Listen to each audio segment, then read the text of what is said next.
ভাগে কোরবানি দেওয়া কতটুকু জায়েজ? উত্তর, প্রথম কথা হচ্ছে গরু, মহিষ ও উট এই জাতীয় যে পশুগুলো কোরবানির জন্য বৈধ সেগুলোর মধ্যে ভাগে কোরবানি দেওয়া জায়েজ। রসুল সাল্লাম 7 ভাগ পর্যন্ত কোরবানি দেওয়া অনুমোদন করেছেন।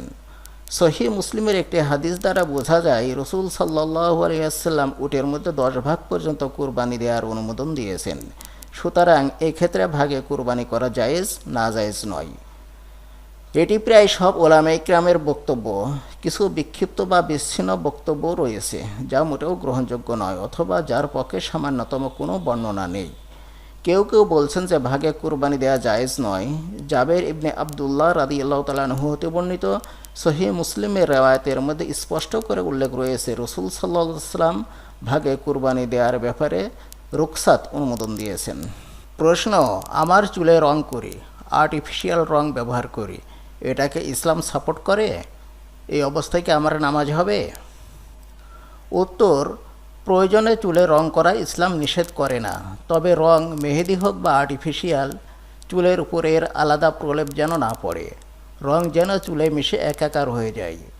মেয়েদের রং মাখার উদ্দেশ্য যদি পরপুরুষকে দেখানো হয় তাহলে তা বৈধ নয়। রং শুধু নিজের সুন্দরতা, নারী মহলে চলাচল ও আপন পুরুষদের দেখানোর জন্য বৈধ হতে পারে। আপন পুরুষ মানে যাদের সামনে শরীয়ত চুল খোলা রাখা জায়েজ রেখেছে। চুলে যদি আলাদা প্রলেপ না পড়ে, ফরজ গোসলের সময় যদি চুল ঠিকমতো ভেজে রং যদি অস্তিত্বহীন হয়ে চুলে মিশে যায়, এমন রং নিয়ে নামাজও সহিহ হবে। প্রশ্ন, আল্লাহর কালাম খচিত লকেট আমার বাচ্চার গলায় দিয়েছি, এটি আমাকে মানসিকভাবে নিশ্চিন্ত থাকতে সাহায্য করে। তাবিজ পরাতে চাই না, আপনার কাছে এ বিষয়ে জানতে চাই। উত্তর, আল্লাহর কালাম খচিত না আল্লাহর নাম খচিত এ বিষয়টি প্রশ্নে পরিষ্কার নয়। তবে লকেটে খোলামেলা আল্লাহর নাম বা কালাম লিখে ব্যবহার না করাই ভালো। কারণ শিশু অনেক সময় পাক নাপাকি বোঝে না। বড়রাও এসব ব্যবহার করার সময় নাপাক হতে পারে। বাথরুমে আসা যাওয়া করে, এতে আল্লাহর নাম বা কালামের মর্যাদাহানি ঘটে। তাই খোলা লকেটে আল্লাহর নাম বা কালাম লেখা থাকলে তা ব্যবহার না করাই উত্তম। কাগজে বন্ধ ও তাবিজে হেফাজত করা নাম বা কালাম ব্যবহার করা যেতে পারে। কোনো অন-ইসলামিক বিষয় বা লেখা তাবিজ আকারে ব্যবহার করা সম্পূর্ণ নিষিদ্ধ। মনে রাখবেন, নিজের ও শিশুর নিরাপত্তার ব্যাপারে নিশ্চিত হতে সুন্নত অনুযায়ী দোয়া কালাম পাঠ করাই যথেষ্ট। আলাদা লকেট বা তাবিজ ব্যবহারের প্রয়োজন পড়ে না। প্রশ্ন, বাড়ির মুরব্বি মারা গেলে নাকি 4 দিন পর্যন্ত বাড়িতে চুলা জ্বালানো যায় না, এ সময় অন্য বাড়ি থেকে রান্নাবান্না করে আনতে হয়, এ রীতি কি ইসলাম সম্মত? উত্তর, মৃত ব্যক্তির বাড়িতে চুলা জ্বালানো বা রান্নাবান্না করা ইসলামে নিষিদ্ধ নয়। যেদিন বাড়িতে কোনো মুরব্বি বা অন্য কেউ মারা যাবেন সেদিন রান্নাবান্না করা যাবে। ইসলামে মৃত ব্যক্তির জন্য শোক পালনের সময়সীমা 3 দিন। এ 3 দিন তার জন্য বিশেষ দোয়া, সদকা, খয়রাত, স্মৃতিচারণ এবং নিকট আত্মীয়দের শোকতাপ অত্যন্ত স্বাভাবিক। এ 3 দিন কোনো কার্যক্রম বন্ধ রাখা বা চালু রাখা বাধ্যতামূলক নয়। এ সময় স্বাভাবিক জীবনযাত্রার কোনো কিছু স্থগিত রাখা বা চালু রাখা উভয় অনুমোদিত। অবশ্য বাংলাদেশের গ্রাম ও শহরে একটি নিয়ম চালু আছে যে মৃত ব্যক্তির বাড়িতে 2-1 বার অন্যান্য বাড়ি থেকে খানা পাক করে উপহারস্বরূপ পাঠানো হয়। এটা ইসলামী ভ্রাতৃত্ববোধ ও সমবেদনারই বহিঃপ্রকাশ মাত্র। এতে দোষের কিছু নেই, বরং শোক সন্তপ্ত পরিবারের সদস্যদের রান্নাবান্নার ঝামেলা থেকে মুক্ত রাখার একটি প্রশংসনীয় মানবিক উদ্যোগ। প্রশ্ন, আমরা সবসময় শুনে এসেছি যে স্বামীর নাম মুখে আনলে গুনাহ হয়, কিন্তু ইদানিং অনেককেই স্বামীকে নাম ধরে ডাকতে দেখা যায়, বিষয়টি আসলে কি জানতে চাই। উত্তর, স্বামীর নাম মুখে আনলে বা প্রয়োজনে কখনো তাকে নাম ধরে ডাকলে গুনাহ হয় না। কিন্তু স্বামী যেহেতু নারীর প্রধান এবং পরম অভিভাবক, মুরব্বী, অতএব নিজ পিতামাতা, চাচা, মামা ও শিক্ষকের ন্যায় স্বামীকে নাম ধরে ডাকা শোভনীয় নয়। আমাদের মুসলিম সমাজে স্বামীর নাম মুখে না আনার বিষয়টি সম্ভবত এ সম্মান ও শ্রদ্ধার ভিত্তিতেই চালু হয়েছে।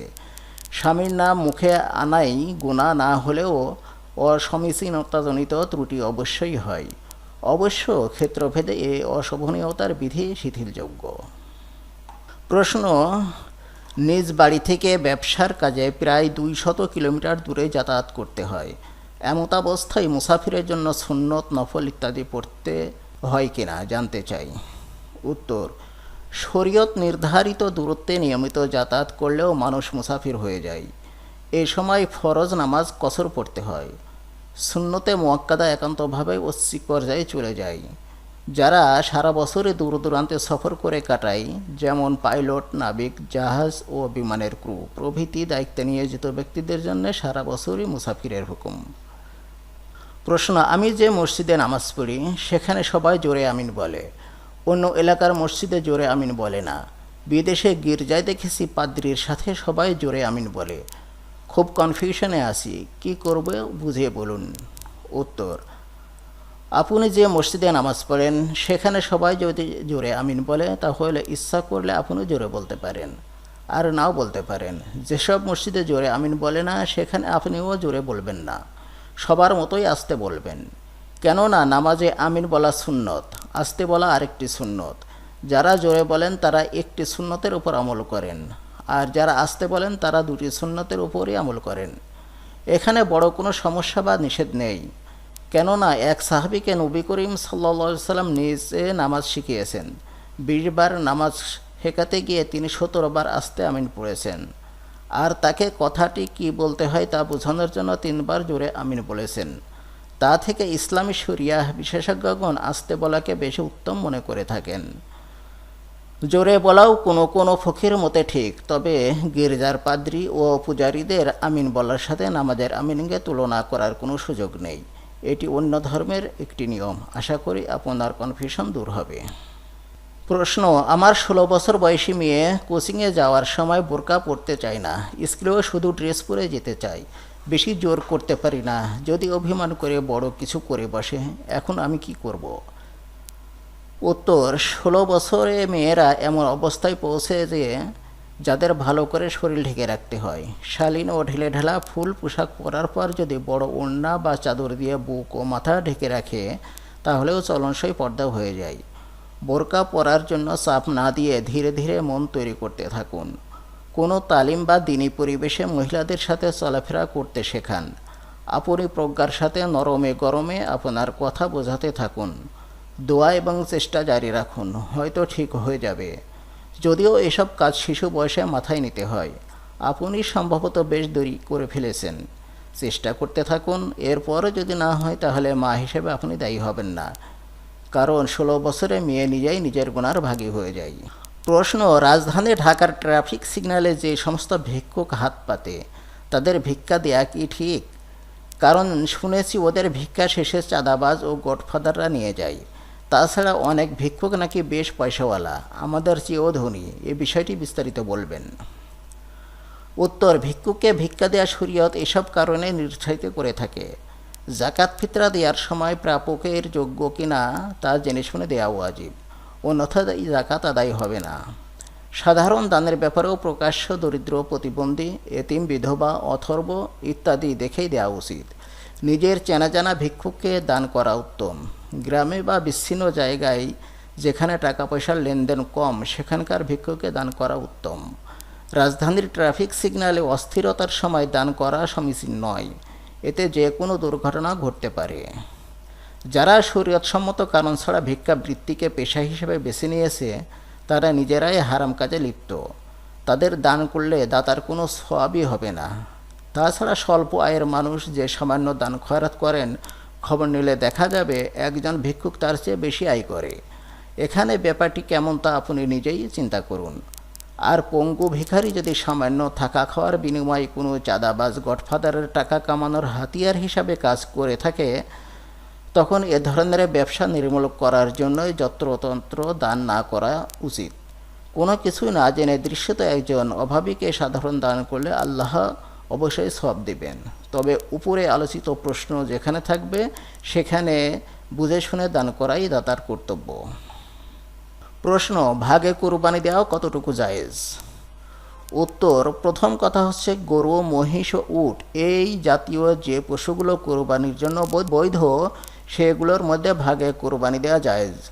রাসূল সাল্লাল্লাহু আলাইহি ওয়াসাল্লাম 7 ভাগ পর্যন্ত কোরবানি দেওয়া অনুমোদন করেছেন।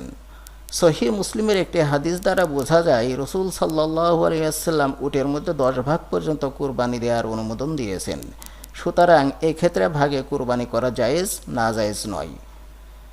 এটি প্রায় সব ওলামায়ে কিরামের বক্তব্য। কিছু বিক্ষিপ্ত বা বিচ্ছিন্ন বক্তব্য রয়েছে যা মোটেও গ্রহণযোগ্য নয় অথবা যার পক্ষে সামান্যতম কোনো বর্ণনা নেই। কেউ কেউ বলছেন যে ভাগে কুরবানি দেওয়া জায়েজ নয়। জাবের ইবনে আবদুল্লাহ রাদিয়াল্লাহু তাআলা আনহু হতে বর্ণিত সহিহ মুসলিমের রেওয়ায়াতের মধ্যে স্পষ্ট করে উল্লেখ রয়েছে রসুল সাল্লাল্লাহু আলাইহি ওয়াসাল্লাম ভাগে কুরবানি দেওয়ার ব্যাপারে রুখসাত অনুমোদন দিয়েছেন।